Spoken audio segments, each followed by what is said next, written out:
Hello, good morning. It is a good morning. Yeah, good to see you. Nice to be seen. So many beautiful people here. I just love looking at them. I could feel my See soul. this? Yeah. I should know. I'm a sound engineer. I should know. All right. Okay. I could feel my source guiding me to how beautiful people are, how beautiful we are. Well, we'd say that a little different.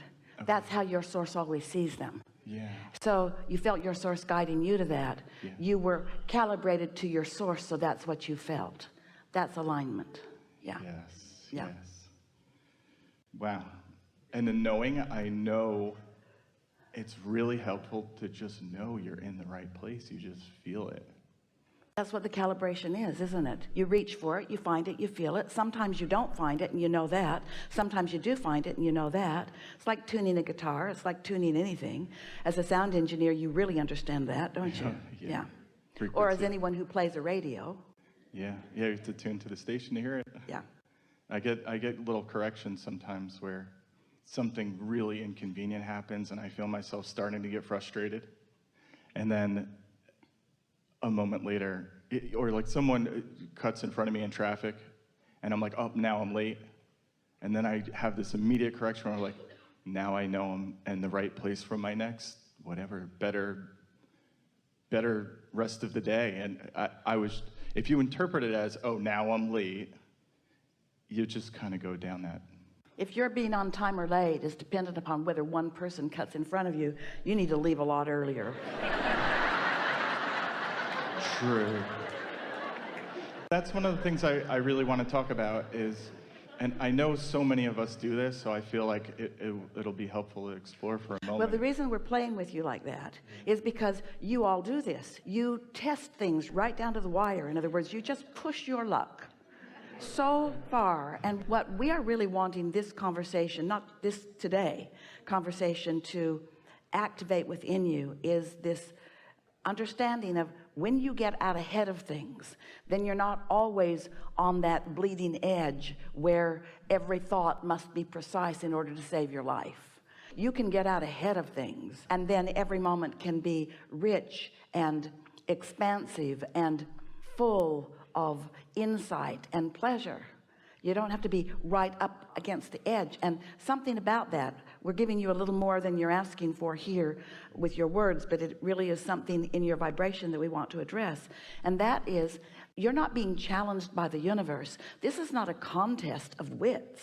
This is vibrational response to a vibrational output. And when your output is happening accidentally or by default, then you kind of get potluck. It's sort of a crapshoot what comes back to you. But when you are deliberate about what you think as often as you can be, then life starts to smooth out and you get all this leeway for the purpose of the pleasure of the moment, of the moment, of the moment, of the moment, of the moment. You're not being tested here. Somehow that theory got a footing a long time with all of you, and so you've got yourself up against this hard challenger, and there is no challenger. The only thing that challenges any of you is your own split energy, you see. So we want to hear you fully, but we think that we might have laid a framework that will make our conversation that comes next easier to understand. Absolutely. I want to get into two things, but the split energy part, I feel like a lot of us really suffer from that. Well, split energy, it's just sloppy thinking. I want it, but. Well, do you want it or not? Yeah, I want it, but I don't not want it. Well, do you want it? Yeah, I want it, but I don't want that. That's the question. Do you want this? Do you want this? Yeah, I really don't want that. No. Do you want this? I want that with almost all of my heart. I just don't want that so much. That's split energy. Or a lot of times we say we're in our day, we're doing our thing, maybe we're in a good mood, we're connected to source to a degree. We'd like to be connected to source more of the time. And I think a lot of times we just start to look at things like, okay, it's a bad moment now, or it's... This is the question that we want to put to you. It's all right. Stay with us just for a moment. What did you do before you got into your day? If you wait until you're into your day before you do any of your thinking about where you are, now you're doing a lot of knee-jerk responding to what's going on. And so the day sort of has its way with you. But if you have pre-paved it, if you have calibrated your vibration ahead of time, if you've meditated and come into your source energy, if you have segment intended, if you have established how you feel, in other words, if you have established that you feel good about life and that you're eager about life and that, as you said, you love humanity around you, and you go out into your day, do you know that that much of a pre-paving that you did while you were sitting there under the influence of your inner being, as you say, if you've done that much, a driver won't cut you off. We want to talk about this just a little bit, and then we will hear you fully. So have you heard us talking about the concept of segment intending? When Jerry and Esther began with us way back, the first 4 recordings were, the first one was because Jerry was asking the question, are there laws of the universe? Abraham, give me the nitty-gritty. What is it that I most need to know in order to be in control of my own life experience? So we gave him 4 subjects. The first was the law of attraction, and we explained how attraction works. The second we called the law of deliberate creation. Not so much a law as it is a technique or a practice.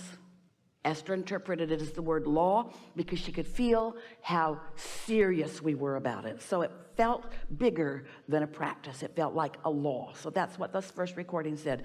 The law of attraction, the law of deliberate creation, and the law of allowing. We talked her into changing that to the art of allowing. The art of allowing. The art of syncing up with what you really want. And the fourth was segment intending. That's how far back this subject of segment intending goes.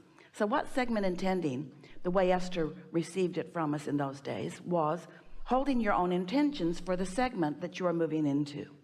Recognizing that the segment just changed. I just got into my car, so it's a different segment. Or I just answered the telephone, so it's a different segment. Or. So what is it I want from this segment? It was a focusing technique. So through the years, Esther saw this segment intending, this focusing technique. She saw it as the way she would control the segment. Not quite what we meant, but it's the way it felt to her when she would do her segment intending. She would sit in her car and she would think to herself, I want to have smooth transfer, and I want to be safe, and I want to encounter other nice drivers. Esther's interpretation of that was, I'm going to change what's going on in this segment to please me. Well, now that was not wrong. That's the way she interpreted it. But today we're putting another nuance on it, that as you settle into this, you will feel the power of it. Now, Esther's vision, as we project segment intending, she sees herself in the segment before the segment, preparing herself because she understands that it's attraction, attraction, attraction. So she says things to herself like, I'm so in love with life, and I'm such a blessed person, and I'm so eager about life, and I love interaction with others. And she's using all these feeling words. I feel stable, and I feel secure, and I feel full and fun. And so she's isolating those feelings through thought, and then it's like creating an atmosphere around her, like a bubble. And now this Esther bubble is now moving out into the world, and only what matches the bubble can be her experience. She's not controlling the other things out there. People aren't shaping up all over the world just because she's marching through the airport. She's just not rendezvousing with those that are marching to the beat of a different drummer. She's just attracting those that match her bubble, you see. So that's why we like so much the first 2 things you said to us, as you were acknowledging how you feel about the people in this room, and then you acknowledge the driver that would cut you off. Those 2 things don't go together. You see what we're getting at? Yes. Yeah. So I had so many questions, and what I realized by listening to you and feeling my inner being, listening to my inner being, was that I haven't been doing the meditation part. I'm doing a lot of the rest of the part. unless you are willing to prepare yourself vibrationally, then whatever vibration is the most dominant in the segment in which you are engaged will rule. If you walk into chaos and you're not in alignment with this power that creates worlds, then you're going to be a reactor to the chaos. That's why we say you got to get out ahead of it. You can't just stumble into it. Esther wrote a word this morning as she was doing her segment intending, and the word surprised her as she wrote it because she had not written it before, and she underlined it as she wrote it. And the word was, I am so appreciative of the propulsion. And what she was getting at is the power of law of attraction and the energy that it causes. There's an actual sort of clearing of the atmosphere when you are a vibrational match to what you want. Nothing that is not a vibrational match to you can come to you. But the thing is, there are a lot of things that are a vibrational match to you that you don't mean to be a vibrational match to you, that are a vibrational match to you because you are a sloppy offer of vibration. We say that to everyone to some extent, because you're not doing the preliminary work. If you don't take the time to line up with the energy that creates worlds, then you could walk into an atmosphere where there's some sort of mob rule going on, where somebody's really upset about something. They're having a hair on fire, hair blowing back experience. When you walk into it, you're going to respond to it if you don't have some stability going on in your own vibration. That's what's going on all around your world today. People are just reacting to each other and pointing at each other for the reason that they feel so bad. But it's you, it's not them. You're the reason why you feel so good or so bad, right? It's your reaction to them. But you would not be reacting to them if you were reacting to something before you were reacting to them. That's what we mean by getting out ahead of it. If you are allowing yourself to be one of the cooperative components, see, this is how it works. You sift and sort in your human form and ask. That's step one. You launch this rocket of desire. Step one, ask. Source answers that by calibrating to your desire and by holding the desire unequivocally. That's such an important thing to understand. And then step three is you no longer knee-jerking or responding to the things that prevent you from being one of the cooperative components that your inner being and the law of attraction are gathering to you. The cooperative components are all being gathered. The question is, are you one of them?